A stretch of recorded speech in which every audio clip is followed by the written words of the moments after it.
I believe we are ready to go now. We have everyone here. Thank you so much. So we do have a quorum and the press has been notified?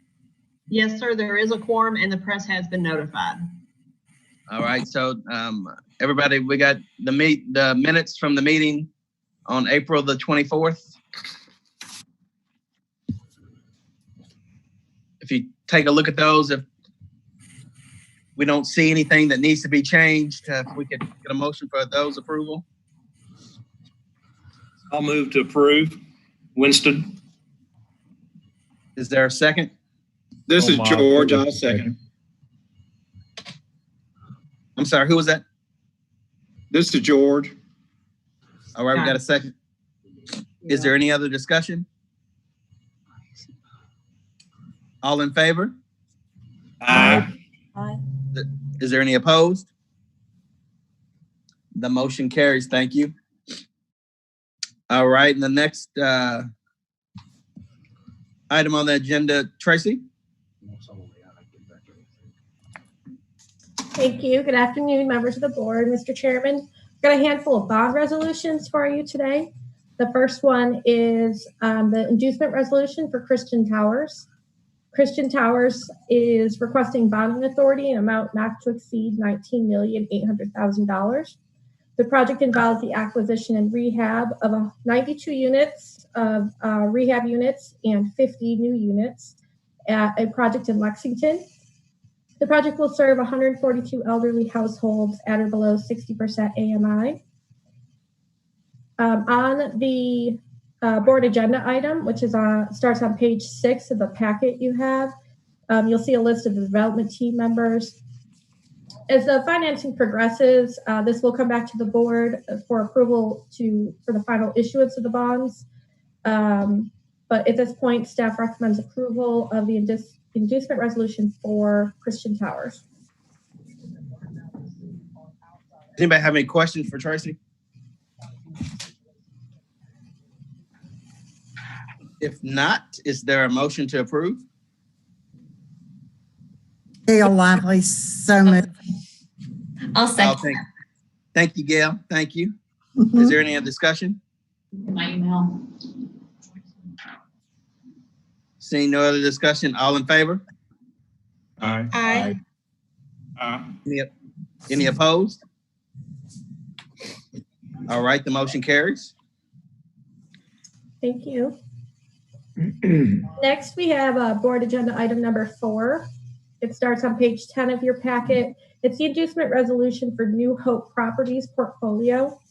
New Hope Properties is requesting bonding authority in an amount not to exceed $36 million. The project involves the acquisition and rehab of 9 existing apartment complexes in Hopkinsville, which total 454 units.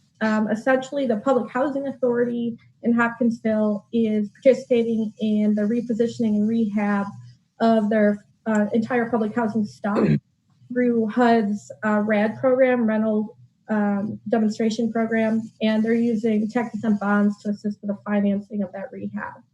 The development team members are listed on the board agenda item.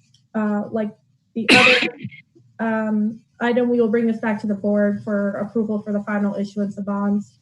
This is an inducement resolution and staff recommends approval. Is there any other questions about this? If not, is there a motion to approve? This is Steve. I'll make a motion. Thanks, Steve. Winston, I'll second. Winston, second. Any other discussion? All in favor? Aye. Aye. Any opposed? Thank you. The motion carries. Thank you. Agenda item number 5 is an updated final resolution for Winterwood 2 Kentucky portfolio. This starts on page 15 in your packet. The Winterwood 2 Kentucky portfolio received an inducement resolution on March 30th of 2019, May 30th, 2019, and they received final bond resolution on October 31st, 2019. Due to the COVID-19 pandemic and its impact on the financial markets, the portfolio is requesting an extension to the final bond resolution. Their current deadline to issue bonds is May 31st, 2020. This updated final resolution will give them until December 31st, 2020 for the issuance of the bonds. It's kind of similar to what we had the agenda last month.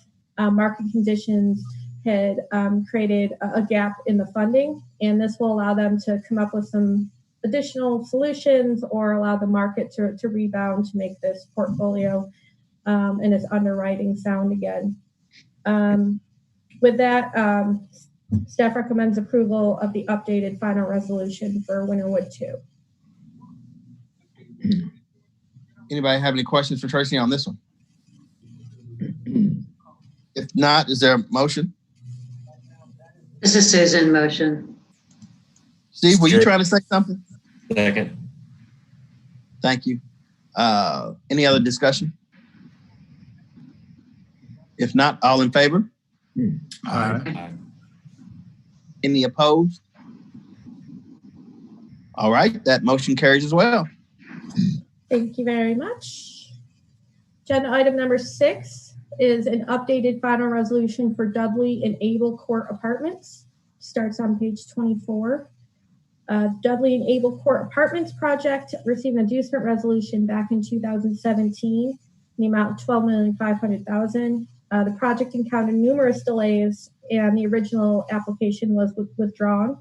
They were encouraged to apply through a bond NOFA a few years back. They were not successful with getting gap funding, mostly because they just didn't score as well as other projects that came in under that funding round, but they did go ahead and submit a straight 4% tax-exempt bond application.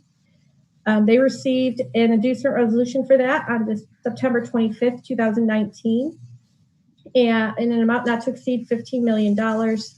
They received a final resolution on November 19th, 2019. And like the last project, they had a deadline for the final issuance of bonds of May 31st, 2020. This revised or updated final resolution extends that deadline to December 31st, 2020. Similar reasons, the COVID-19 pandemic has resulted in some negative market conditions, and then there were some delays getting approvals through HUD. This project involves the acquisition of rehab of 144 units in Paducah and in Bowling Green. They anticipate closing in August, and staff recommends approval of the updated final resolution. Anybody have any questions for Tracy on this? If not, I need a motion. Motion, I move to approve. Thank you. Is there a second? Steve will second. Thank you, Steve. Any other discussion? If not, all in favor? Aye. Any opposed? Motion carries. Thank you very much. Thank you all. My last one for today is agenda item number 7. Starts on page 32 of the packet. It's the final resolution for the Colony Apartments. The Colony Apartments received an inducement resolution on February 27th, 2020. The request is for bond authority not to exceed $14 million. It involves the acquisition and rehab of 137 units in Covington. The list of development team members is on the board agenda item, and staff recommends approval for the final resolution for the issuance of bonds of the Colony Apartments. Tracy, you on a roll. Any questions for Tracy? Seeing none, is there a motion? I'll move. This is George. Susan, this is second. Thank you, Susan. Any other discussion? All in favor? Aye. Aye. Any opposed? All right, that motion carries. Thank you, everyone. Thank you. Jeremy, what we got next? I can't see. There we go. Mr. Davidson. Corporate planning presentation, and I believe Gail is going to introduce this first. Okay. Mr. Chairman, I met with Amy, the Deputy Executive Director, John, and our new staff member, Molly, by phone on Thursday, May 21st to review the fiscal year 21 overreaching strategies. At the time, we discussed the progress of all the teams toward their business goals for fiscal ending June 20th. So pleased with the progress of the staff toward achieving the goals for fiscal 2020, and especially in light of all we've all had to contend with during the business operations sort of shutdown. Our committee membership includes Jerry Yates, I don't know if Jerry's on or not, and Phil Moffitt. Phil, I think you're there. We plan to meet in August as a committee, and I look forward to sharing with the committee and the board the strategies and how the staff completed the fiscal year. We reviewed the fiscal year 21 draft for the new fiscal year 2021. The strategies will be effective on July the 1st for the new fiscal year. So John, I would like to ask you if you would to present the strategies, and we'll talk after that or answer any questions that any of you may have. John? Lovely. Thank you, Ms. Lively, for your introduction. Good afternoon, Mr. Chairman, members of the board. Today, I'm presenting board agenda item number 8, fiscal year 21 planning. This begins on page 39 of your board packet. And as many of you know, over the last several fiscal years, the corporation is focused on providing services and support to our partners and clients while increasing revenue and so additionally, we had the decision to withdraw from the state pension at hand, and that's allowed us to focus on completing several internal reviews to run more efficiently, and in many cases, with fewer staff. So as you'll see here, we have a very rigorous planning process that starts with a cost revenue analysis highlighted on the slide for each program and each internal service area that we operate. This allows us to understand how much it costs us to deliver services both internally and externally. All of these plans are aligned that you will hear about today. You'll hear about the overarching strategies. You will also see and hear about the business plans and scorecards and how we track progress toward those strategies, the allocation plan, the operating budget, and finally, the enterprise risk management plan, which I'll come back in the fall and talk about. If you wouldn't mind to move to the next slide. All of these are weaved together by the corporate strategies, which I'll be presenting today. Wendy Smith will be presenting the allocation plan, and Jim Statler will be presenting the operating budget for your all's review and adoption today.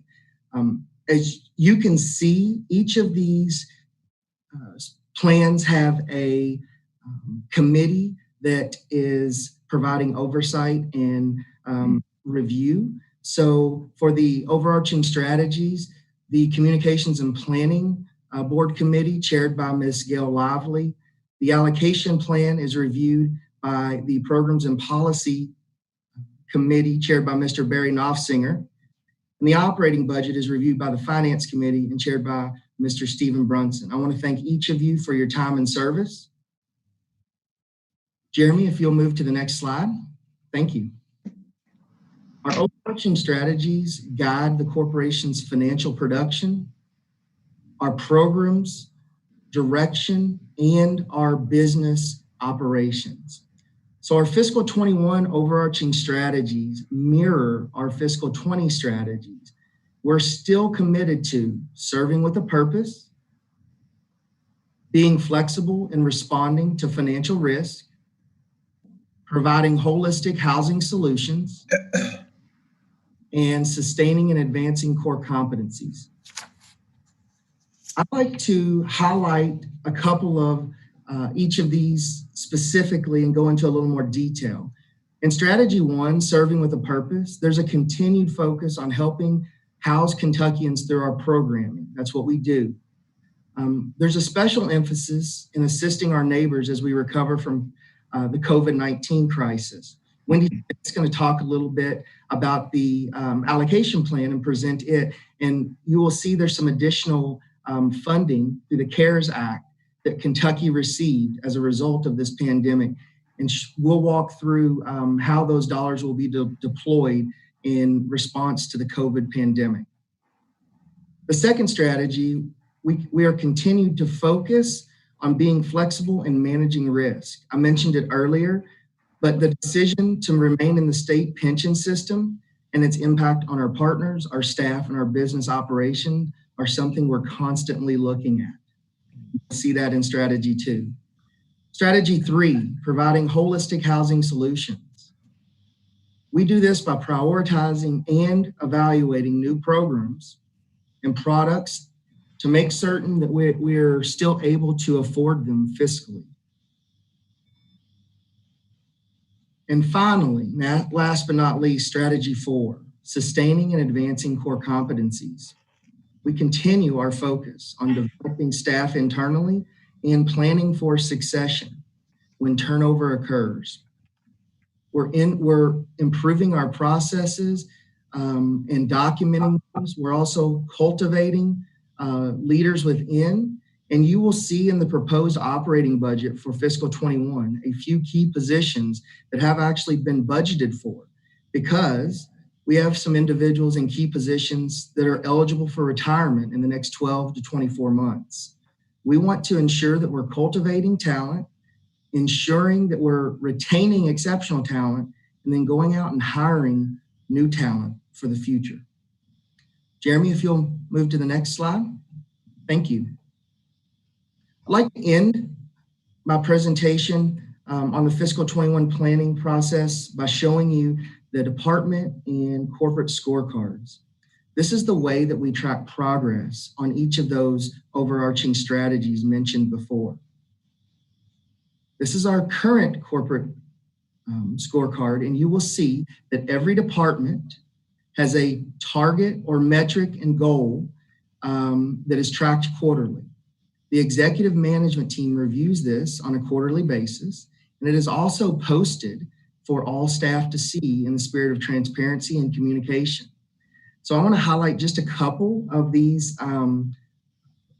metrics. These are around financial and production metrics. We also have housing program metrics, and you don't see it on this slide, but we also have business operation metrics that are tracked and reported on to make sure we're achieving the strategies that we set out to achieve. So first, you will see single family loan volume for single family. This year, it's $450 million. You will see each quarter, we are incrementally getting closer to that $450 million goal. We're through the third quarter, almost at $390 million in single family loan production. I'm going to move down to the housing program metrics and focus a little bit on multifamily.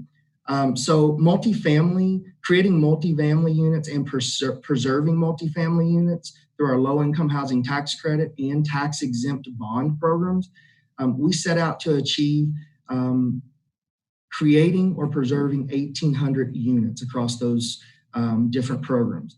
And you will see that we have over 2,800 units produced through the third quarter. So again, this gives us an opportunity to set a goal, track the goal, and talk about that and ensure that we are all moving in the same direction. Jeremy, if you wouldn't mind to move to the next slide. Finally, I'd like to note a couple of other accomplishments for the fiscal year. First, you will see the 950 loans serviced per employee in our loan servicing department. That is a testament to the staff and team there. This is a result of automating processes and identifying efficiencies. To give you a point of reference, in fiscal 17 and fiscal 18, that number was about 800 loans per employee. So we have steadily been increasing that while keeping the staffing levels the same. So again, kudos to that team. And I'll emphasize again the multifamily units preserved and created. This is really an effort of several years ago, the emphasis we put on preserving existing multifamily units. We are really trying to expand and create additional units for Kentuckians. And this is also a growing revenue source for the corporation, which you'll probably see a little bit later in the budget. So last, I'm going to end with the implementation of all the COVID-19 requirements to support a remote working environment. We have successfully transferred and transitioned over 80% of our workforce to a full-time remote working situation. We were able to do this quickly. The corporation is on weekly calls with other housing finance agencies similar to us. And we were one of the few agencies that have been able to successfully transition the majority of staff fairly quickly and fairly painlessly within a week or so. So this is a testament to all of the staff of the corporation and the leadership. But specifically, you will see technology services listed and equipment availability and all of the services they provide. Employee services who put in all the policies and to make sure we are in compliance, and we are in compliance with COVID-19 requirements and restrictions. Business logistics, who has made our physical space safe and reoriented some of that. Communications, who communicated all of these new policies in a positive and often fun way sometimes.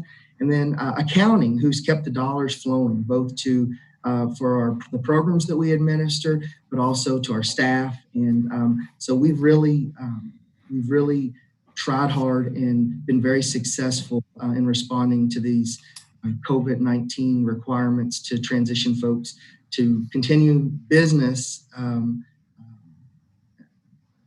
going forward. So, Mr. Chairman, I'd be happy to respond to any questions. Ms. Lively, any questions that the group might have. If there are none, I'll turn it back to you. Gail, you got the... No, we talked at length about the new board members, and perhaps we should delve a little deeper into what some of these things mean. And I believe Amy and John and Molly and I are willing and ready to do that in our September board meeting. We're going to meet in August with the other members of the committee, because this stuff is really hard to understand, and our staff just does an amazing job. The KHC staff is wonderful. So hopefully we can meet together in August and be ready for in-depth questions. Well, I just thank everybody for the work on this. I mean, like I said, this nothing like this happens without a lot of behind the scenes, a lot of hard work, and just from the staff, from Phil, you and Gail, just thanks for all the time that you allocated as well. And but that's one of the things, in my opinion, that makes this organization special. Is it's about the people, and we are very fortunate to have a wonderful staff, and we have a wonderful board. You know, excluding the chairman, everybody else gets it done. So I just appreciate everybody. Thank you, Mr. Chairman. It's a great staff, no question.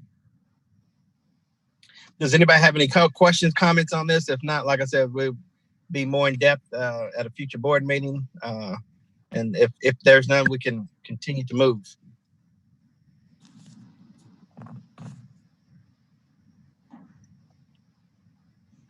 All right. Wendy, are you going to talk about this, or do we? Well, Barry's going to tee it up as the committee chair over my presentation. Okay. Mr. Humble, Chairman, I will tee it up for you. And I do appreciate some of your conversation there, but I don't buy it for a second that I'm trying to suck up to you. I guess you do a great job. But anyway, as my bow-tied friend shared with us, each year KHC's fiscal year planning includes overarching strategies the annual allocation plan, and the operations budget. Whereas the operations budget, Jim Sattler will be presenting later in this meeting, is about how the money will be spent internally to keep KHC running. Our allocation plan is an external facing document outlining how KHC's many funding sources will be invested across the state. The allocation plan charts KHC's projected sources, uses, and housing impacts. So now I'll invite Wendy to give the presentation of the allocation plan. Thanks, Barry. Thank you, Mr. Humble. Wendy, you're mute. Oh, thank you. To echo what Gail said about this being awfully complicated and hard to present virtually, I feel like the allocation plan is even more so. And a year ago, we had a joint meeting of Gail's committee and Barry's committee, and lots of spreadsheets, probably printed on 11 by 17 paper to try to help people look at all the pieces of the allocation plan. So for tenured board members, hopefully this will look familiar. For new board members, I want to echo Gail's offer that we do a more in-depth explanation, hopefully live and in person. I don't know about you all, but I'm really missing being able to meet in a room and talk about things, but we will make do. So as Barry shared with you all, the allocation plan is our outward-facing financial plan, if you will. It's our numbers doc that kind of says, here are all the different funds that are coming into KHC, and they come in from multiple sources. You know, we basically have a mortgage shop and service those loans. We do multifamily development and rent assistance, and we do some special programs, often on behalf of HUD or the state via contracts or direct allocations. And we make admin, we make fees, or we just generate, gains from the secondary market. So all these funds come into KHC, and while we have our operating budget that Jim's going to go over with you, we also, we are mission-based, and we have to kind of lay out our map for what we think what sources we think we will allocate to what. You can go to the next slide, Jeremy. So again, this allocation plan does not chart how we pay staff. It charts how we're going to invest across Kentucky, and really falls into a couple buckets. Formula allocations from the federal government, competitive awards that we've gotten from the federal government, some contracts, one big one with the federal government and some small ones with the state, and then where we internally generate funds for ourselves. And so we take this information and plug it into a ton of spreadsheets that John Davidson's team has to work and rework and tweak, and then we ask him to change it more, or different sources come in. And we have, for the board's sake, distilled this into there are 3 spreadsheets. They'll look like tables for you all. One is our impact across the state, then all of the sources that we receive, and then all of the uses. Yes, next slide, that's great. And you might have to shrink it a little bit, Jeremy. And again, this is a distillation, although it's really, it's too big really for the Zoom platform. I don't know if you can zoom in a tiny bit, Jeremy, like maybe to 80, 85.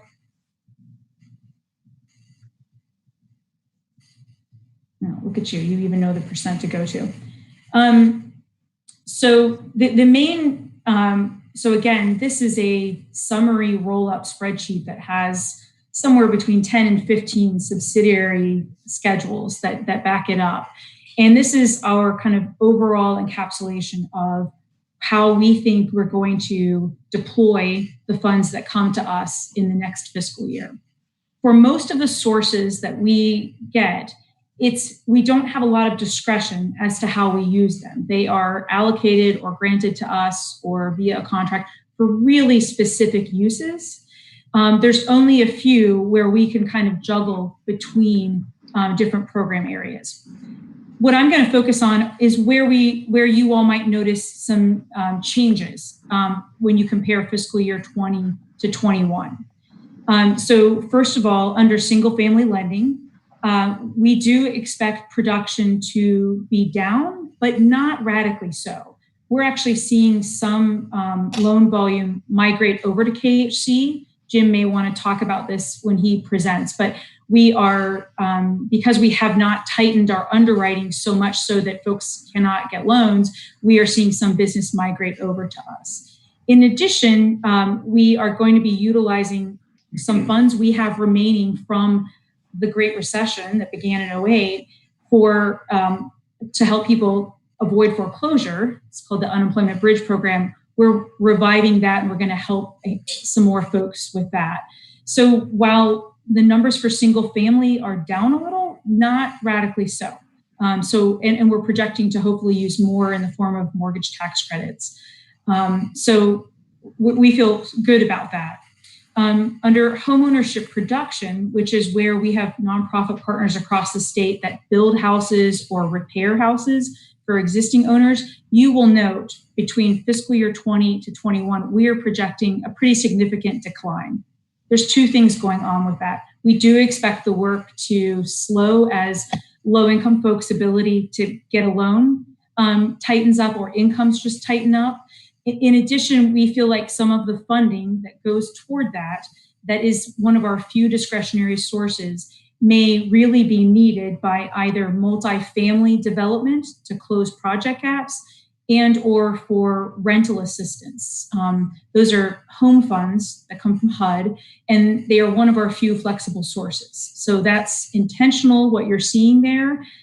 We don't love it, but we have to kind of make some hard choices around that stuff. The next one, multifamily production, you will see our projection is to roughly hold steady on that. We don't expect production to go down significantly. It's going to be roughly about the same. We are holding some funds kind of in reserve in a contingency amount in case we have to fill project gaps. We are seeing tax credit pricing get a little bit erratic, go up, as well as some syndicators or investors pulling out of projects. So we just want to make sure we're ready to help some of those projects. The next area of the rental assistance programs, these are two big Section 8 programs, one project-based, one voucher-based. We expect that to roughly remain steady. The slight decline is only related to our utilization. We outsourced this program and brought it back last fiscal year, so we're still ramping back up. In addition, we anticipate needing to possibly spend more per unit. So you will see that amount per unit has gone up, not a ton, but a little bit. So rental assistance, we expect that roughly to remain roughly even. Under the homeless and special needs programs, this is probably the most dramatic change in our allocation plan. In dollars and in a rough projection of how many households or people we might assist.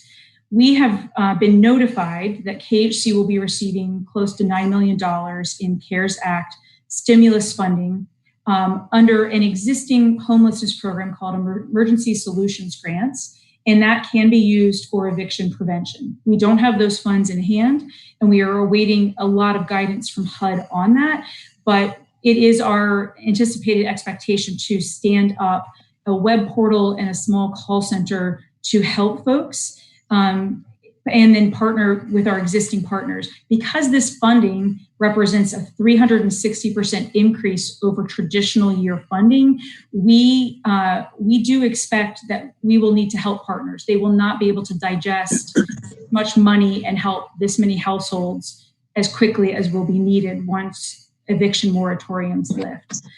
So that's pretty notable. I'll pause there in case anybody has questions, but that's probably, in terms of the allocation plan, the biggest change. The rest of our programs aren't changing radically. And to me, that's one of the most notable, is that we will be called upon to help try to prevent evictions across the state. Any questions before I move on? Thanks. And I promise I'm not going to go through this whole thing with you, but the next two slides are basically the more detailed, but not fully detailed schedule of our sources And then the third one table is the uses. So these sources are where do all of these funds come from that we are investing in the impact I just shared with you. And if you'll scroll down one more, Jeremy, the last slide, this is all of the uses. So where the funds go. And we included these. You all deserve this detail. I don't intend to try to go over it all via Zoom, but I wanted to make sure you all understood, like, we start with our sources and then how we intend to do the uses. And then that translates to what is the impact across the state in terms of households or individuals assisted or units built or rehabbed.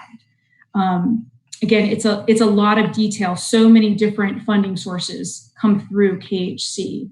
We wear a lot of hats as an entity. Again, I'm wary of trying to go through all of this detail over Zoom, but I'm willing to entertain questions that you all have, or if new board members want to do a one-on-one call and talk in detail, I'm more than happy to do that. I love wonking out on this stuff.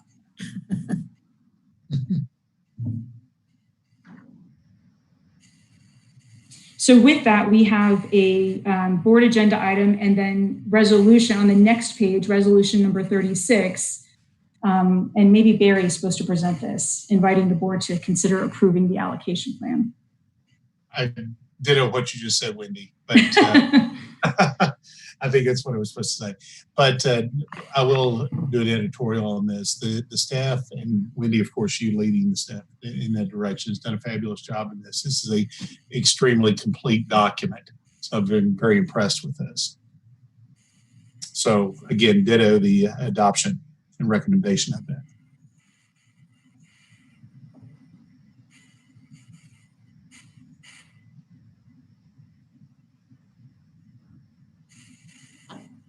So I think we need to be on the next page, Jeremy. Not bringing this to the board for a vote. Well, we are. That's, I think Barry was kind of saying Jeremy, that. do we need to vote now? That's my recommendation. Yeah, that's my recommendation. Is that a motion to we approve need a that? motion? Do we need, is there, Barry, are you making the motion? Who, we have? No, we need a motion. I recommend it, so I don't think we can. Okay. Make the Is there, motion. Susan, does anybody have any motion. questions for this? No, sorry. If there are no questions, is there a motion? Susan, motion. Thank you, Susan. Is there a second? Katie Smith, seconds. Thank you, Katie. Any other discussion? All in favor? Aye. Aye. And this is All right. Susanna Leidinger. I need to abstain. Can you Sure. give the reason why you're abstaining, Tammy? Because my organization participates in these various funds. Thank you. So noted. Okay. Do we need to take another vote? Or are we good? We should be good. We're good. All right. Moving forward. Okay, I have one more agenda item for you all, which is our annual public housing administrative plan for our Section 8 voucher program. We are required by regulations to update this plan, and we usually do it annually, and board approval is required.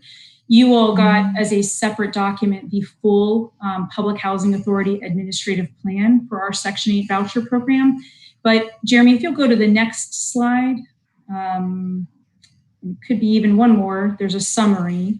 Yes, thank you. That's perfect. I thought I would highlight for you, there are just a few changes. The most important one for some of our specialized vouchers is that we have expanded our leasing jurisdiction. I'll get just a tiny bit wonky with you all, but try to keep it high level.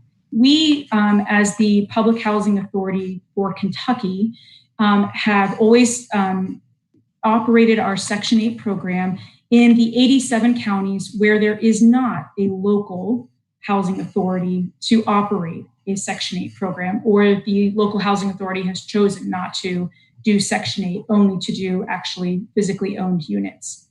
So, that's always been sort of just a cordial agreement, a courtesy, kind of respecting their territory. There is nothing that prohibits us from serving the entire state, but it would make sense for us to focus on serving those counties that don't have a public housing authority. However, we have recently, in the last year and a half, competitively sought and won 2 new batches of Section 8 vouchers for specific populations. One is Family Unification Program vouchers, which is youth aging out of foster care and or families who cannot reunify or cannot stay together, where housing is a driving factor in that inability to reunify or remain unified. The second batch are called Mainstream, and these are vouchers for non-elderly persons with disabilities. And the new batch, we got 200 additional of these vouchers, are meant to be for folks who have either they are homeless, they were previously homeless, or they are at risk of being homeless, as well as being disabled and non-elderly. So we're really proud to have secured these additional batches of vouchers. It's almost 300 new Section 8 vouchers altogether.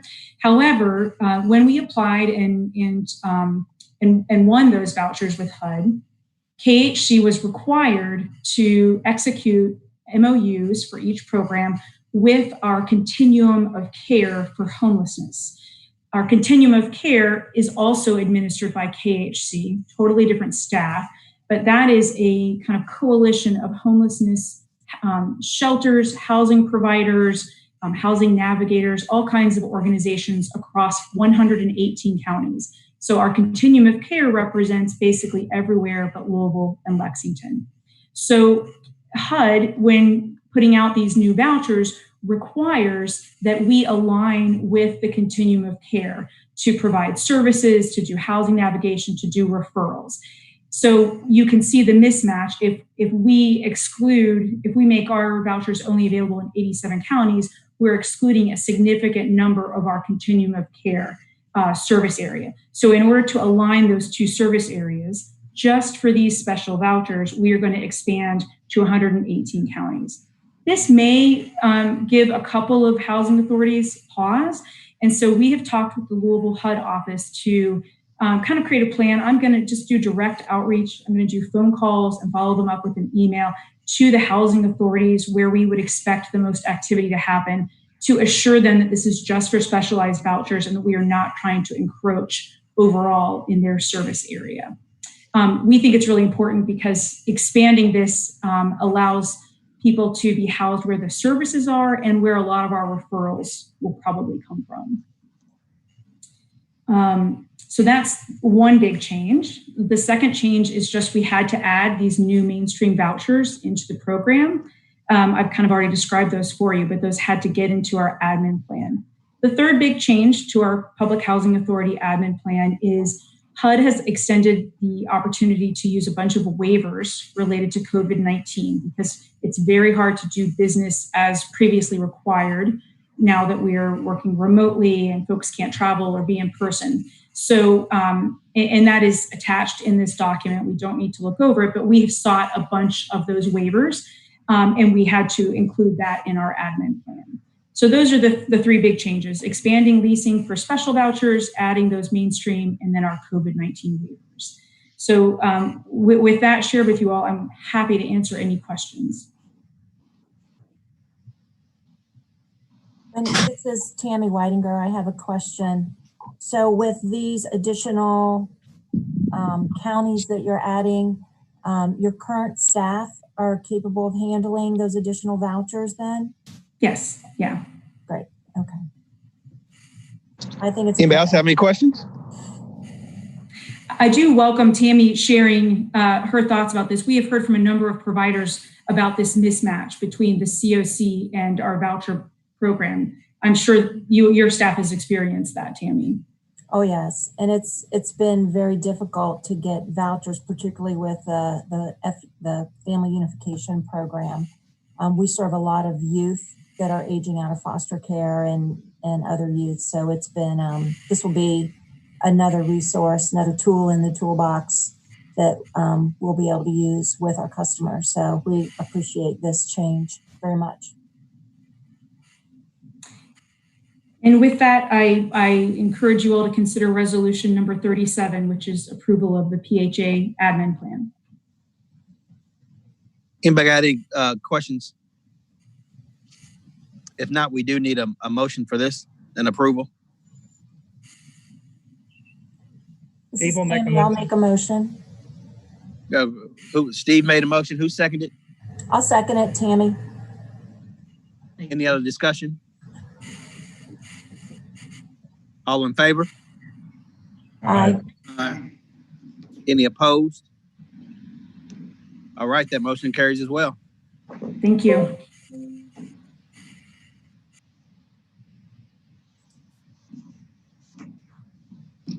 Kevin is next. I believe Steve is going to introduce this. Okay.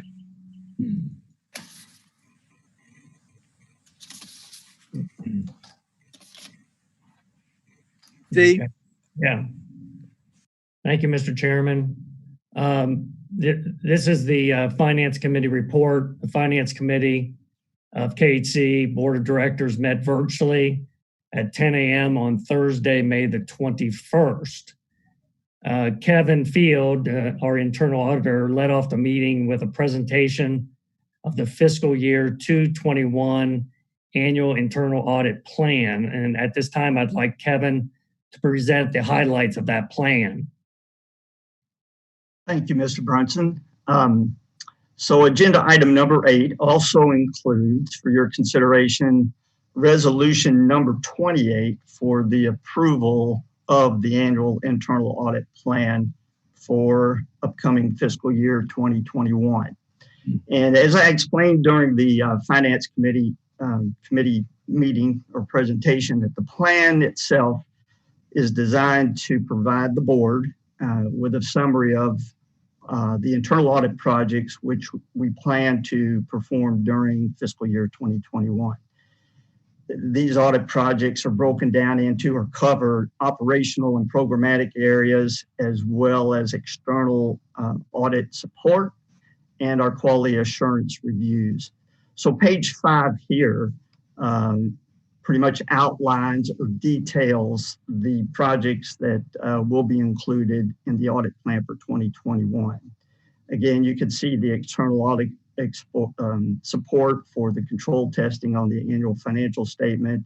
We also perform the SOC 1 reviews in conjunction with external audit support, as well as support for single audit reviews, which this year will include a single audit of the tenant-based rental assistance program.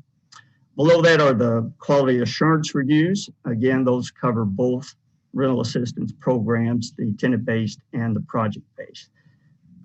The plans in, if you could, Jeremy, go to page 6. And these are the operational or programmatic reviews that, based upon our risk assessment, will be included in this upcoming fiscal year.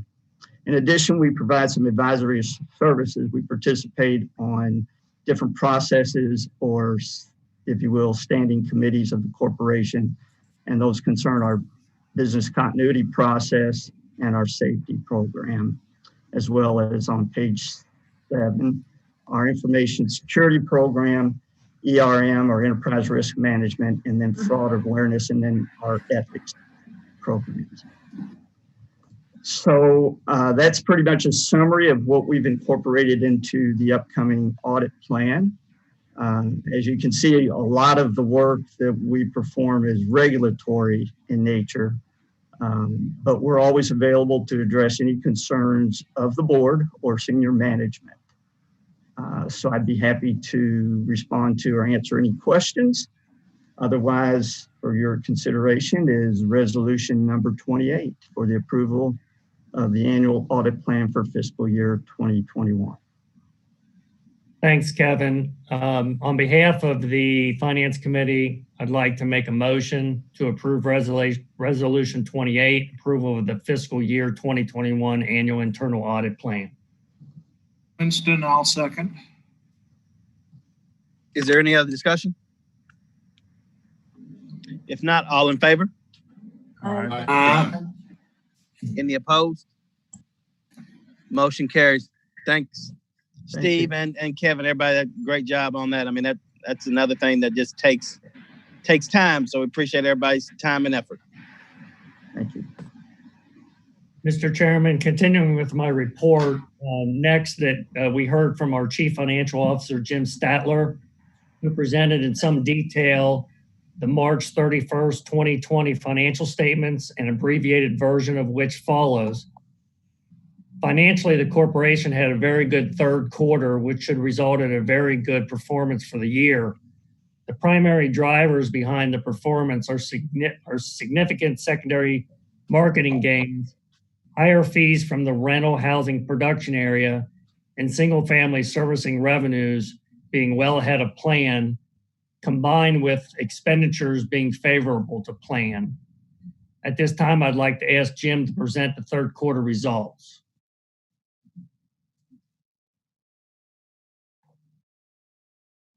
Jim, you're on mute. Come on now, Stat. I heard myself just fine. Well, that's never been a problem. Come on.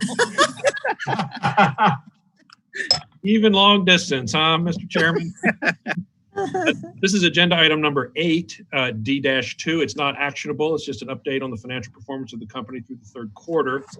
If you look at the first chart, and I've got some navigation aids, I'm going to be bouncing around a little bit, but hopefully the letters will keep us in focus. I'm going to target item B, which is our net worth or net position at the end of the third quarter. And you can see that we've picked up from $325,000 at June, and our net worth is now at $357,000, or a 9.6% increase. That's all due to earnings, which we're going to look at in just a second. But we've had, like Mr. Brunson said, a very good 3 quarters so far, and the fourth quarter looks pretty much just as good. So it's been a pretty successful year, and we'll touch a little bit more of that on the budget. Looking at line C, that's the service for others. That's off balance sheet. That is an income generator that does not go down to our total footings, if you will. It's not considered an asset for reporting purposes, but sure does generate a lot of income for not being an asset. And you can see that it grew 9% for the year, for the 9 months, excuse me, from $2.2 billion to $2.4 billion. And then the income that comes off of that is a function of what the weighted average servicing fee is. We've talked about this in meetings past. The target is higher than the 32.5 basis points that it is today. We started the year at 33.3, gave up a little servicing fee, 0.8 basis points. And as we've discussed in the past, we can tune our cash secondary marketing gains at the expense or the benefit of that weighted average servicing fee. And what's happened is, and we'll look at it in just a second, the capital markets are just paying giant fees and purchase prices for our Ginnie Mae pools, and they're paying more for the pools and the extra servicing fee or yield in them than we think that servicing fee is worth. And so we're essentially selling, in addition to yield on these pools, occasionally we're selling servicing fee rights as well. And so that will cause the weighted average going forward to be less, but we've essentially cashed out more than the value of that annuity in the current year. So really, really good 3 months. And it's reflected there in the strength of the balance sheet as well as the size of the servicing portfolio. Looking at the next chart, this is a chart that the veterans of the group are familiar with, and the red line or the red bar is the total servicing that we have as an organization. This is it's a 20-year look, and you can see how going into 2010 we were growing in the early 2000s, and then the Great Recession hit, and we backtracked a little bit, and then you can see in 2014 and 15 started picking up the servicing portfolio off balance sheet. And the black line is how much debt we've been carrying, and it roughly parallels the amount of assets that are on the balance sheet. So you can see that most of our earnings potential from a servicing standpoint resides off balance sheet. So that causes some of our performance numbers to actually look very good because we're making all this money. We're making it on assets that don't show up on the balance sheet. Also, as I have discussed in the last couple of years, or maybe year and a half, the growth rate of the red bars has turned from concave to convex, and that means it's plateauing, if you will. It's harder to continue to grow the portfolio as fast as we have in the past because it's simply gotten so big that the payoffs in the portfolio are preventing it from growing so fast. And this is not unusual. We're up to just short of $3 billion, and it is convexing just a little bit, but it's still growing and should be throwing off some profits going forward. Looking a little bit at the income statement, the most remarkable number on here is E, which are the gains on sales of loans into the secondary market. We've actually produced fewer loans for the 9 months ended March of 2020 versus March of 19, and yet we've sold them for $6 million more in profit than we did last year. We auction our pools off one day a month, and I joked with Lisa. I said it's the only day I really have to work hard, but I work hard most days, but that day I really have to work hard. And we basically auction off our pools, and we build the pools such that they will maximize in price. And we've just gotten some super performance on them this year. And all things being equal, look, if you look at the 9 months ended 19 versus 20, the line that stands out is that line, and that falls all the way through to the bottom line. We've accomplished those extra gains without increasing significantly our expenses. And in fact, our overall expenses have dropped a little bit. And so all of that is flushing right down to the bottom line and just makes for a good first 9 months. If you look at line F on that schedule, you can see the G&A expenses dropped from 21.8 down to $20 million. That is despite a $1 million charge we took in the third quarter to cover potential COVID-19 exposures in the servicing portfolio. That's in the G&A expense. So that means that it's actually picked up $2.7 million relative to last year without that $1 million. Almost all of that is the accounting for pensions. And it's a complicated set of rules that we have to go through. And so year to date in 2020, we've actually expensed $2.8 million less in pension expense, although we have still paid the same amount in. And it's just accounting. It includes the amortization of the unfunded liability and the nuances of how that has to feed through. But the point of this statement, if you look down at line G, is that we've improved the bottom line with things that we control by about $8 million. And so it's just really been a team effort front to back. And we've held expenses in check, and we've got the revenue up there. So we've had a bang up year so far. This is where funds go and where they come from. The significant thing here is H, where we funded $430 million in loans and only had to borrow $282 million to accomplish that. And we have a very cyclical make loans and then sell them, make loans and then sell them. And so it's a very rough sawtooth, and there's 12 teeth for the year, for each, representing one of the months. But what this indicates is we're able to use internal resources each month to fund more loans and having to rely on borrowed funds less each month. And so as those numbers continue to grow, it's just a continued use of an accumulation of internal resources and the need to the non-need, if you will, to have to borrow money on a temporary basis to warehouse the loan. So that's also a good news report as well. Looking a little bit budget versus actual, line I, which is the $1,493,542, that is how much our revenues have exceeded, not counting the secondary marketing gains and interest income and a couple other items. That's how much our revenues have beaten budget so far this year. And if you look up the column just a little bit, the two items that stand out and what was highlighted in Mr. Brunson's introduction to this set of reports, servicing fee income is up $942,000 versus budget for the first 9 months. That variance should continue into the fourth quarter. And rental production fees are $384,000 above budget. And I believe those are going to continue into the fourth quarter as well. And so we're going to hang on to those favorable variances. And that's obviously good news as well. And that's revenue enhancement without expending extra expenses. If you look at line J, our expenses are ahead $770,000 vis-a-vis the budget. Most of that we're going to give back in the fourth quarter, and we'll see that on the next chart. That 770 you can see is the bottom line of the fourth column here. This is where the budget is over and under on the expenditure side. You'll see that total salaries and employee. Go back to where you were, Jeremy, please. There we go. At the bottom of that schedule is that 770. There you go.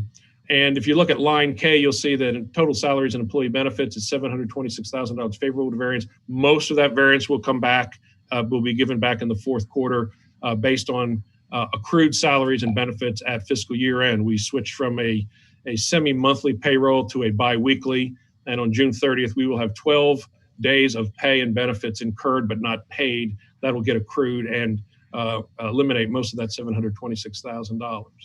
If you go to line L, foreclosure costs and release fees, this has come up a couple times during the year. That's mostly due to a reclassification of some of the HUD claim proceeds. The beneficiary of this increase to the negative side on the operating account is the Housing Assistance Fund, or the HAF, which is receiving, I think, $500,000 to $600,000 more interest this year than was anticipated at the beginning.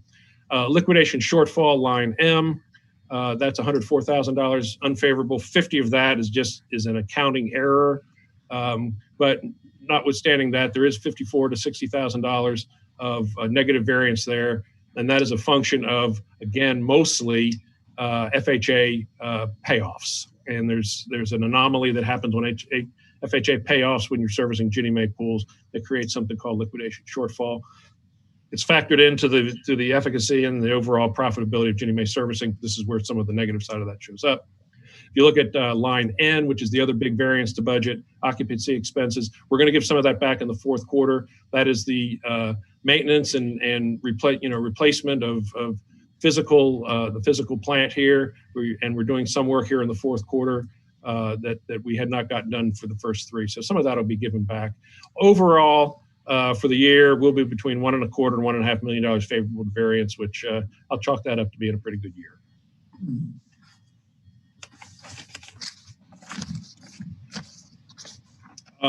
That's the extent of the financial update. We are conscious of what may happen due to COVID-19. There's a lot of stuff. Very little of it was reflected in the first 9 months, except for that $1 million charge. We'll look again at June 30th to see if we have to make any additional provisions of anticipated losses or costs associated with that. We're going to cover some of it in the budget coming up, but COVID-19, the big thing, and it didn't show up yet in the first 9 months or first 3 quarters of the year, but going forward is a liquidity crunch that we're going to face toward the end of the year. And that's pretty much the story going forward. It didn't show up yet in the first 9 months of the year, but we are with loan payment forbearance. We are experiencing curtailments in mortgage collections, not draconian, but they're out there, and it's going to cost us a little bit going forward. And so we'll cover that in the next section. Thanks, Jim. Board, the final item for the Finance Committee's agenda at the May 21st meeting was to review and recommend for approval the KHC fiscal 2021 schedule. And at this time, I'd like Jim, if he could, to present the budget to the full board. Thank you, Mr. Brunson. There are 2 resolutions that need to be acted on today, or that we'd like to have acted on today. One is the approval of the actual budget, and then one of the budgeted operating expenses. And keep that in mind, then I'll point out exactly where the differentiations are. Stopping there, if you would, Jeremy. At the top of this schedule is the Budget Committee. I'd like to thank in front of the board all the members of the committee.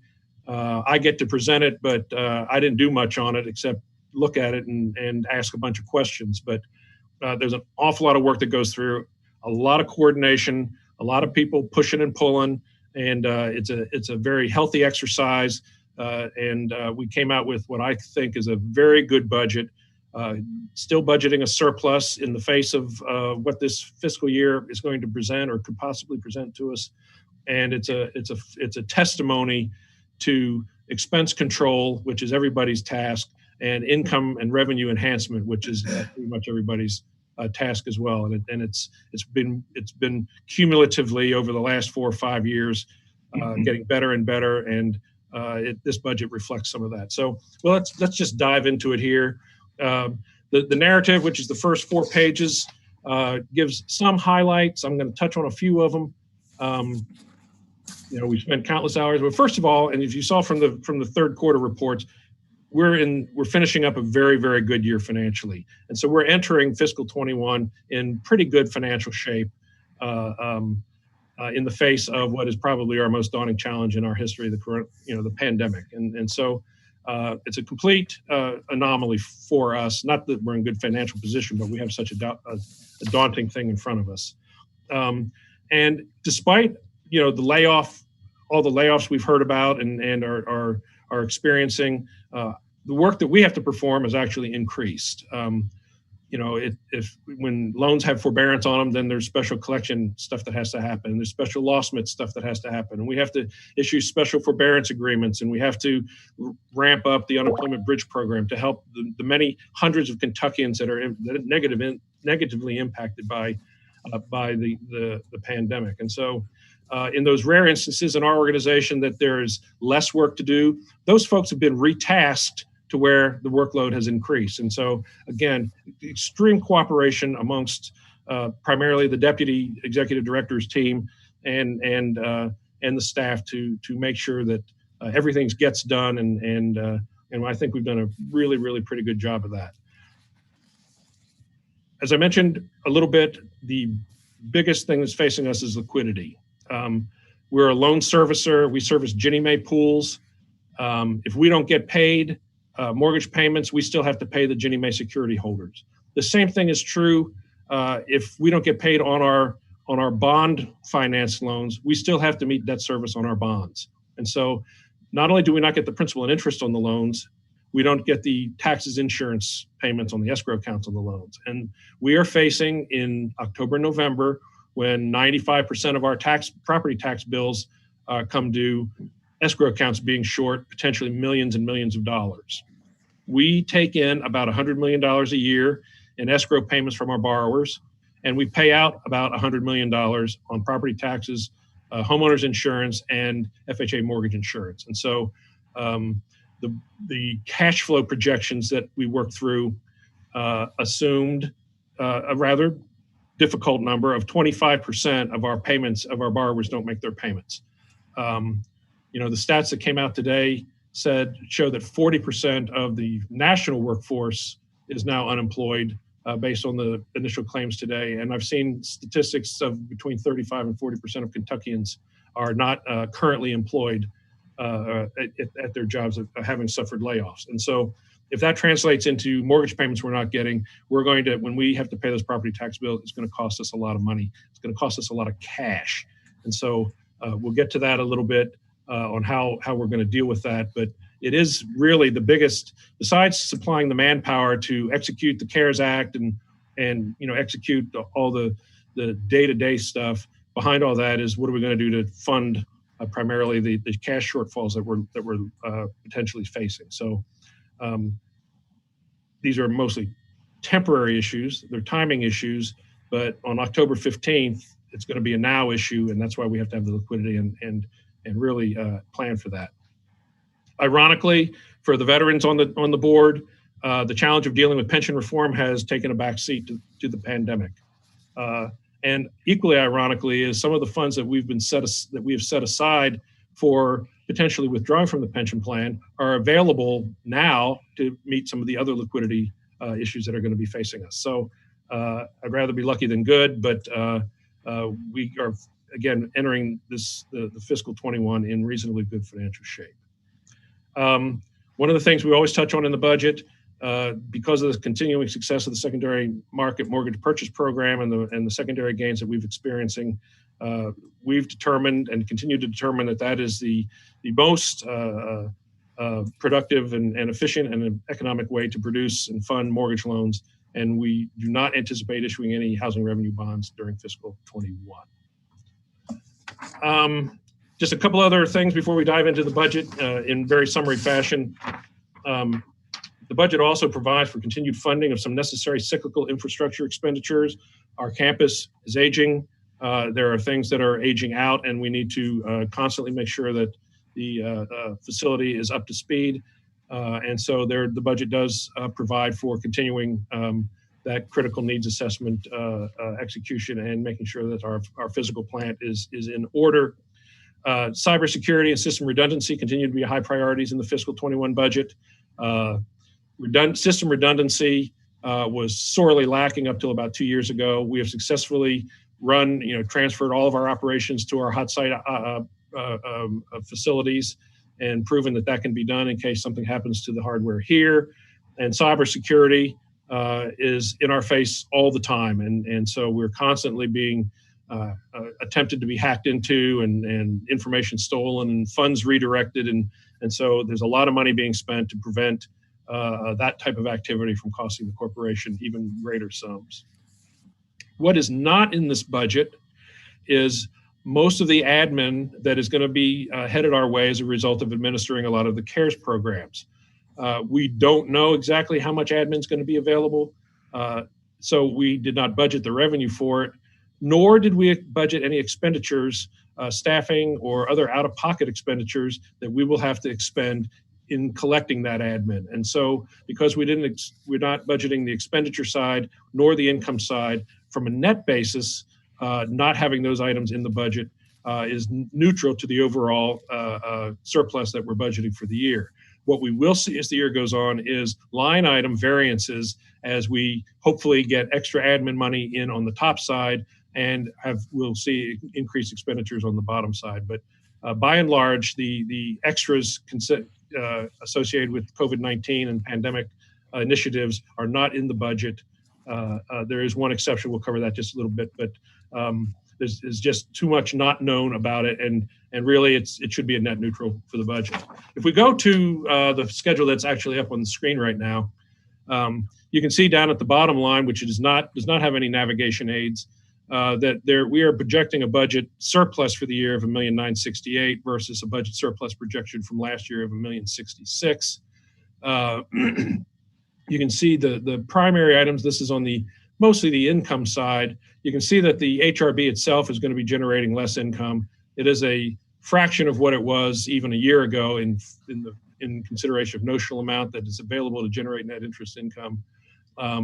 And the overall yields on the debt service reserve assets are dropping as are yields across the board. And so we still say that before they do the operating transfer to the operating fund that the HRB will make $7.5 million. Then there's a $3.6 million transfer over to the operating side. Looking down below at the operating fund sources of income, you'll see that there's a significant increase in Section 8.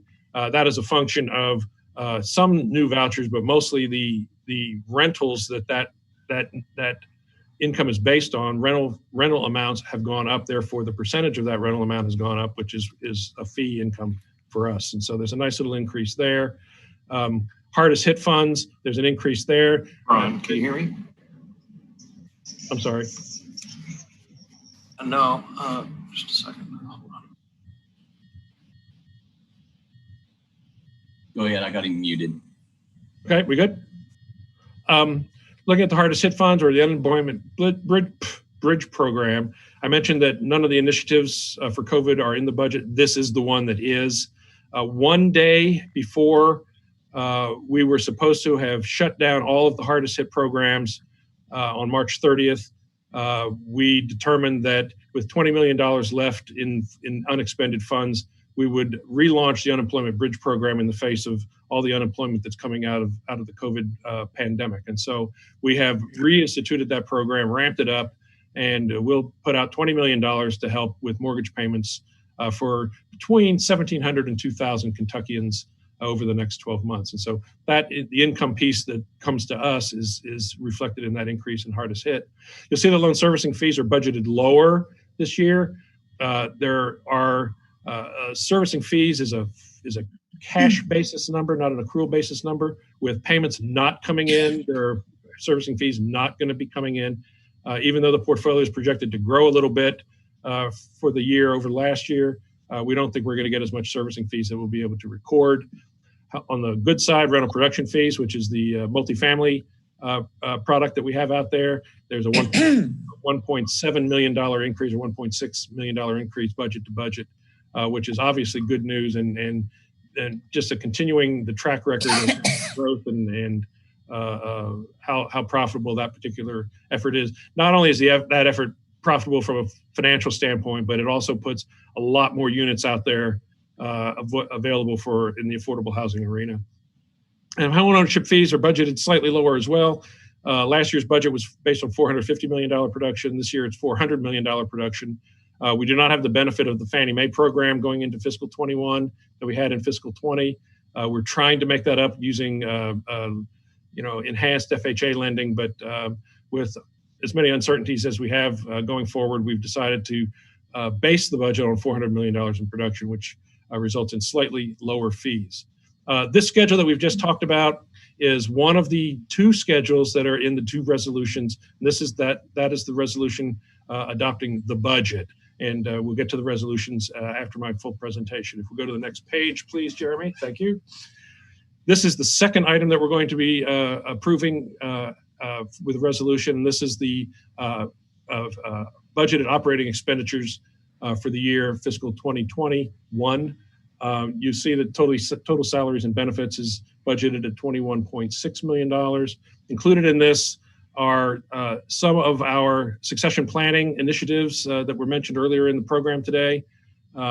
We are looking to hire some replacements for critical positions that we don't see being promotable into, if those are true words, from existing staff. And so we are consciously looking at folks that are approaching retirement age, that have a wealth of core knowledge and institutional knowledge, and we're trying to find folks that we can groom to have succession with minimal impact to the company.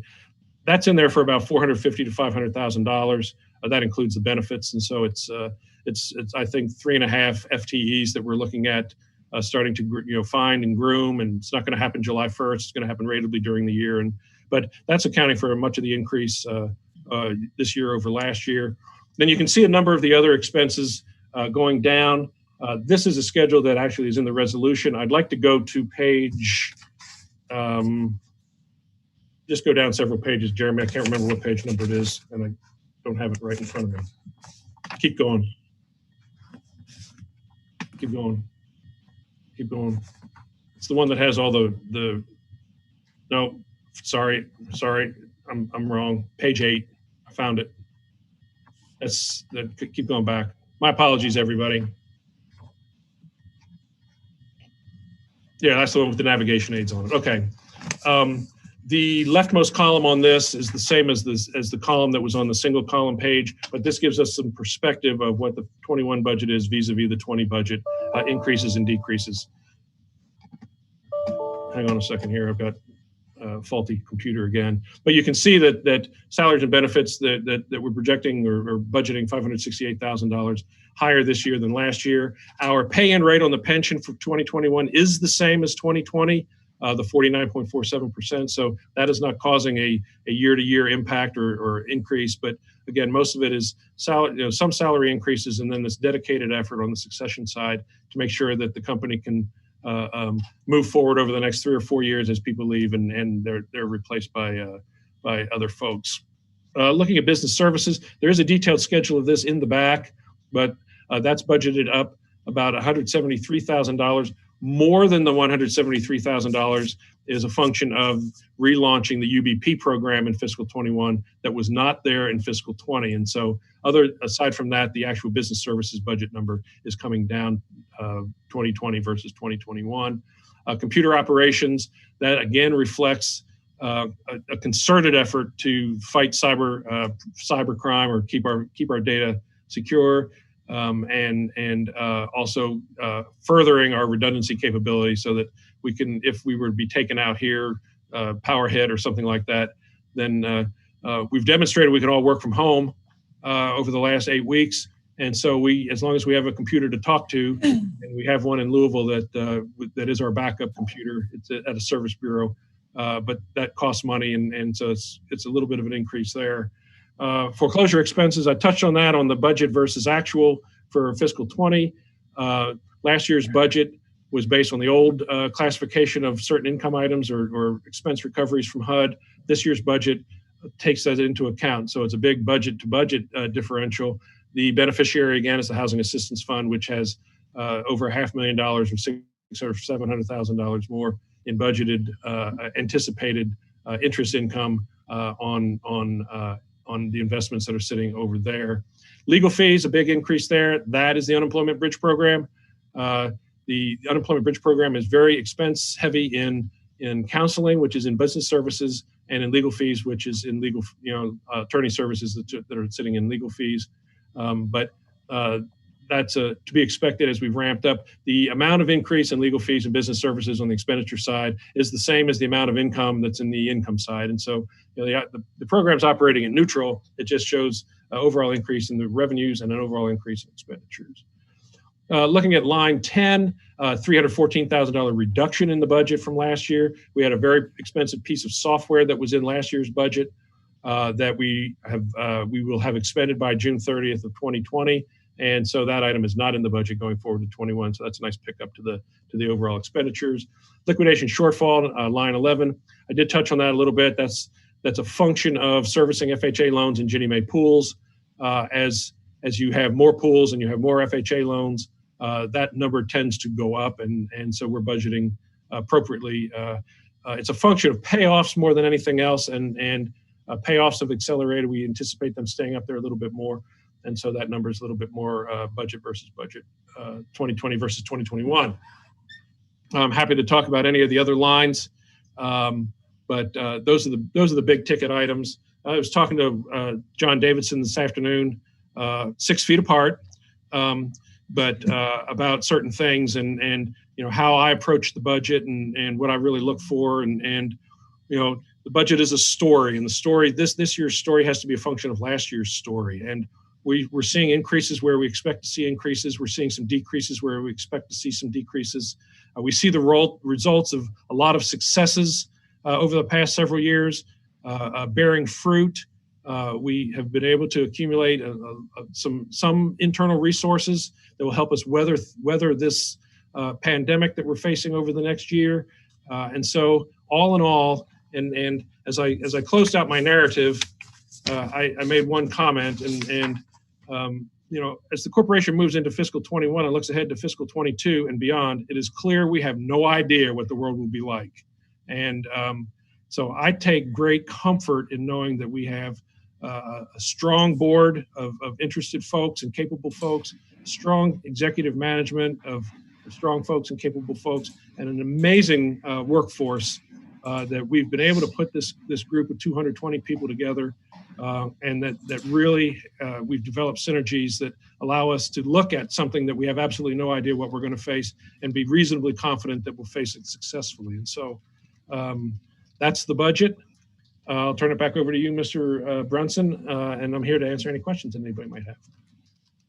Thanks, Jim. Does anybody have any questions for Jim?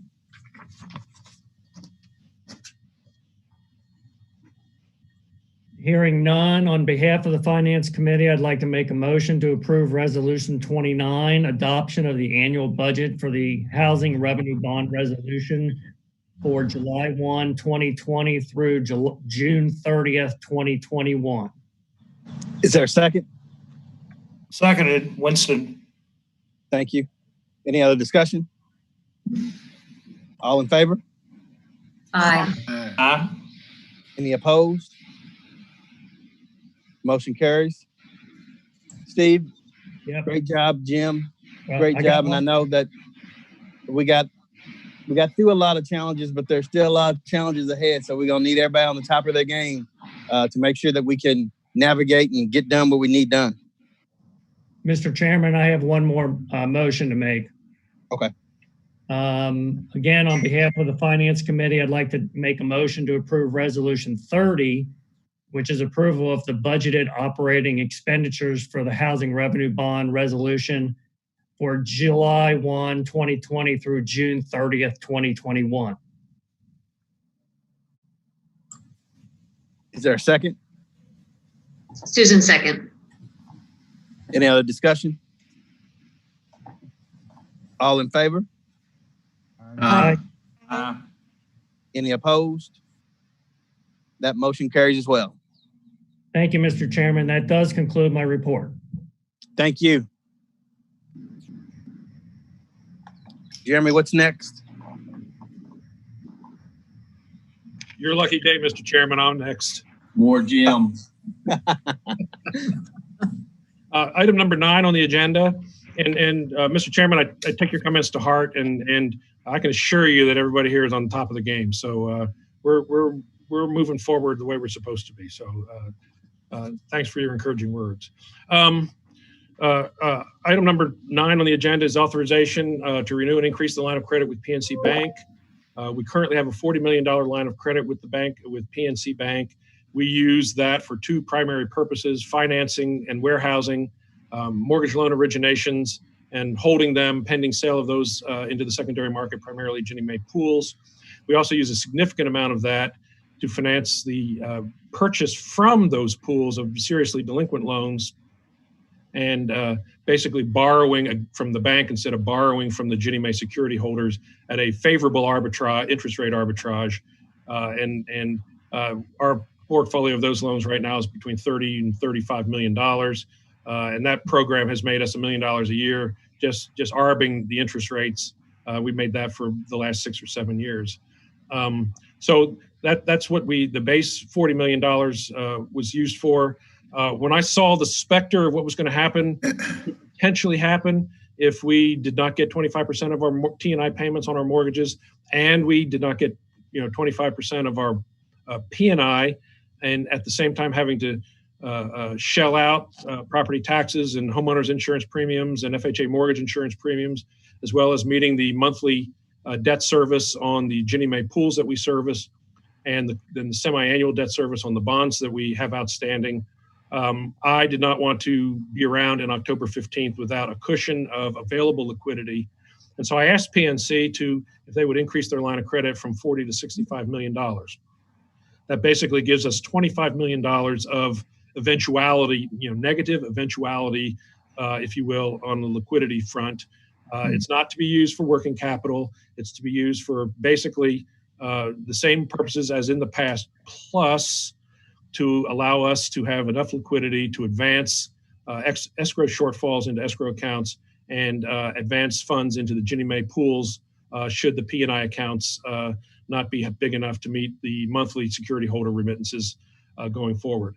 I went to PNC because their line of credit, we're going to talk about Fifth Third's line in a minute, has more flexibility in it. PNC agreed to do this without taking collateral, so the full 65 is still unsecured. It does have an interest rate going forward of 1-month LIBOR plus 125 basis points, which is higher than the current line. And it does contain this year a non-usage fee of, in this case, 25 basis points. They came to me with a higher rate and a higher non-usage fee, and we got some of that knocked down. But I appreciate the reasoning for both of them. It's not egregious. And because I'll be on top of my game, like the chairman encouraged us to, we'll out-earn the negative of having a slightly higher interest rate and the non-usage fee. And so I recommend, and on behalf of management, that the board approve resolution number 37, authorizing management to execute a line of credit agreement with PNC for $65 million. Now, let me ask you something. Is that increase to 65? Is that a short term, or is that going to be going forward, or is that are we just utilizing that for this time frame? Are we looking to that new line amount is going to be 65 going forward? No. I would ratchet it back. I mean, depending on how all this stuff shakes out, and I'm not saying that we'll get rid of it in 1 year, but we have sufficient resources to provide liquidity for some of the distress that we're going to be facing. I wanted to make sure that we had enough, and you read about all the big companies. Well, we're just a little company, but we have a liquidity calendar that going into the winter. I just wanted to make sure that I wasn't going to be in a pinch on October 15th, needing $5 million and not having anywhere to turn. And so, that's what I increase that forever. That's just looks like a short-term kind of thing. What we may be anticipating that could happen. We want to be prepared for that. But 40 million is where it's been and where we think it still needs to be. But so I was just saying, how long is this going to be? That's right. And this is a 1-year renewal till June of 21, and each year stands on its own. So, if I don't need 65 or we don't need 65 at this time next year, then we're not going to ask for 65. The banks are, PNC didn't have a non-usage fee until this year. And so it's costing us to have it and not use it. Right. And so we certainly don't want to, have it on standby and pay for the standby if we don't think we're going to need it. But there's enough uncertainty right now that I'll pay the non-usage fee if I don't use it, just so I know I have an insurance policy in case I do need it. Understand. Anybody else got any questions on? Yes, ma'am. One slight correction. It is resolution 38. Okay. Anybody else have any questions for Jim on this? If not, is there a motion to approve? He will make a motion. Is there a second? Second, Gail. Any other discussion? All in favor? Aye. Aye. Any opposed? All right, the motion carries. I think I'm still up here, Mr. Chairman. Sorry. Agenda item number 10 is requesting authorization to renew the line of credit with Fifth Third Bank. We have a $25 million line of credit with Fifth Third. It's currently priced at 60 bips. Excuse me, it's currently priced at 47 bips over rounded 1-month LIBOR with a 15 basis point non-usage fee. They came back this year with a bump of 13 bips up to 60 bips. And retain their 15 basis point non-usage fee. We use this facility for essentially the same thing. It is not as flexible as the PNC line, which is why I went to PNC for the liquidity line first, and they came through. We cannot borrow as much on the Fifth Third line for the delinquent loan buyout program that we have going, and so rather than try to bump that up, we left it at $25 million. They are the same terms and conditions, except a slight increase in the overall rate. I like to have 2 banks, keeps them honest, kind of, and no offense to you bankers, but I think it's good to have a soundboard, 2 soundboards on what's going on in the market. We had a special executive committee meeting at the end of March when all hell broke loose on the muni bond refinancing market, and so things are moving fast and furious on certain days, and so to have these 2 lines of credit out there, I think it serves the corporation well. And the management recommends approval of, I guess, agenda item number 39, which is the renewal of the line of credit with Fifth Third Bank. I think it's very prudent to have 2 banks. Anybody got any questions for Jim? Seeing none, is there a motion to approve? I move to approve. Winston. Susan, second. Any other discussion? All in favor? Aye. Aye. Any opposed? All right, that motion carries as well. Thank you. Agenda item number 11, and this is my final agenda item, Mr. Chairman. We're bringing back to the board the authorization to enter into personal service contracts with various real estate agencies and brokers to provide marketing of real estate owned. This resolution was tabled last month, pending a additional effort to be more inclusive of our realtor base. It was re-RFP'd.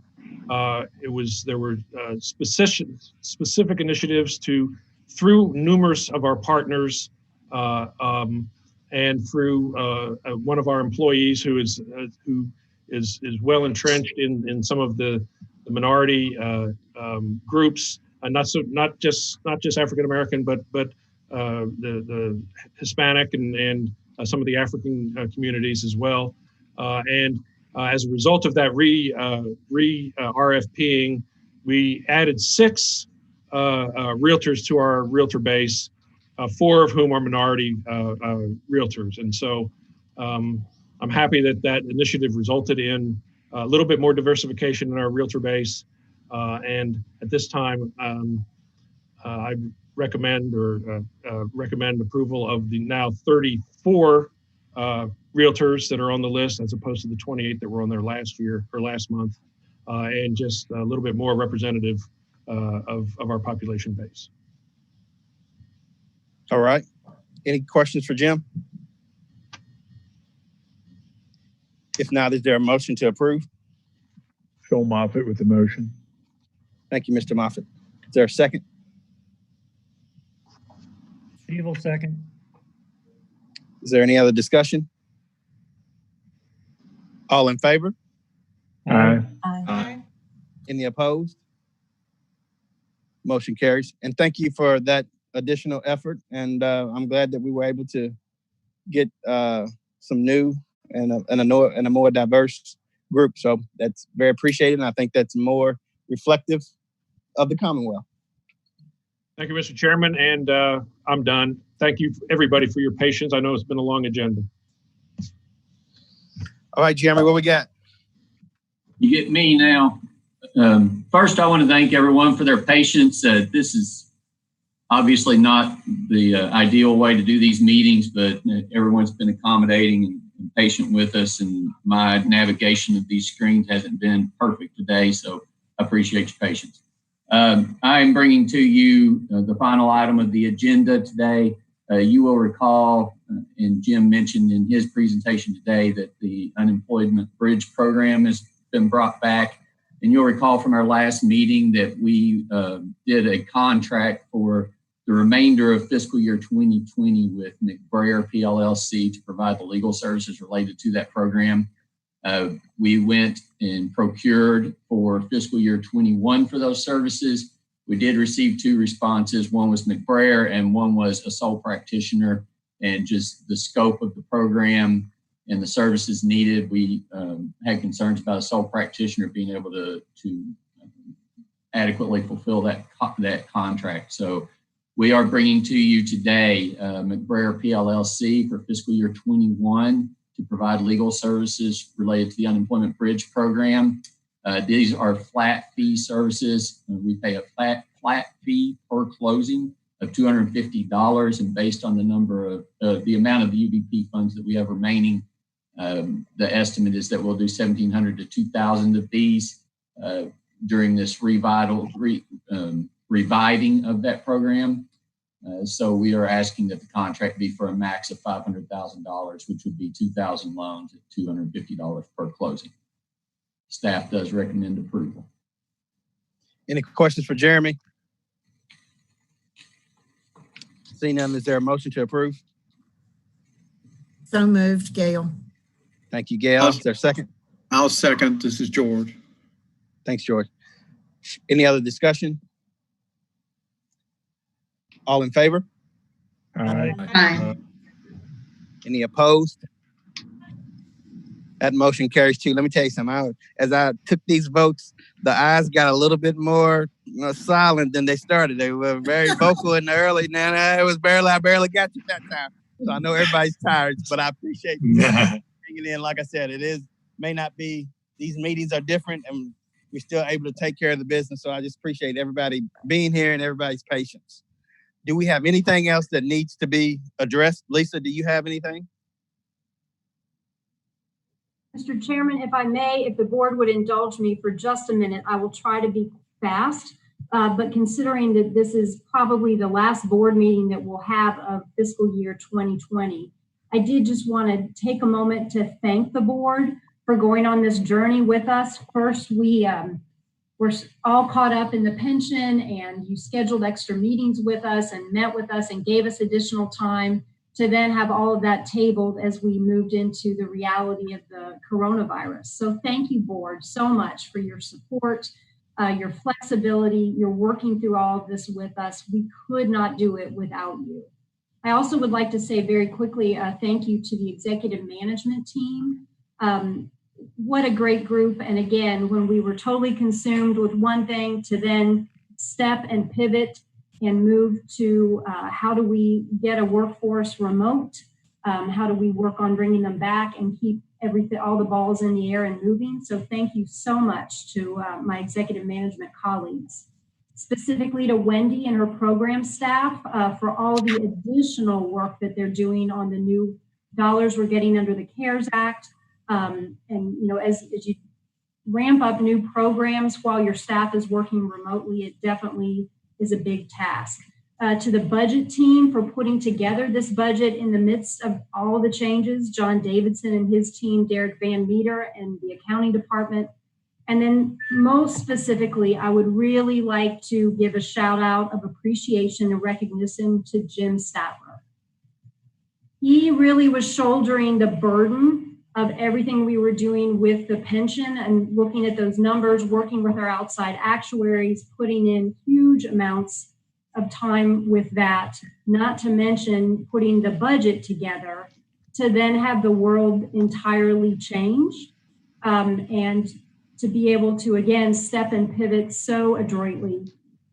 We could not have weathered this year without you, Jim, and we appreciate you very, very much. So again, thank you all. It's been a great, you know, we've got 1 month left, but a great fiscal year. And thank you, Mr. Chairman, for the time to recognize the important work that our staff is doing. We appreciate your supportive comments also.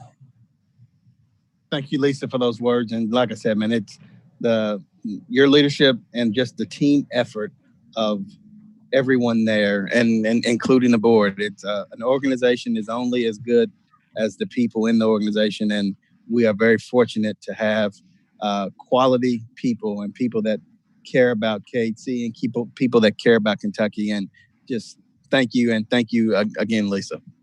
Does anybody else have anything else that they want to address or say? If not, is there a motion to adjourn? So moved. Is there a second? Second. All right. Hey, thanks everybody. Everybody have a good weekend. Thank you, you too.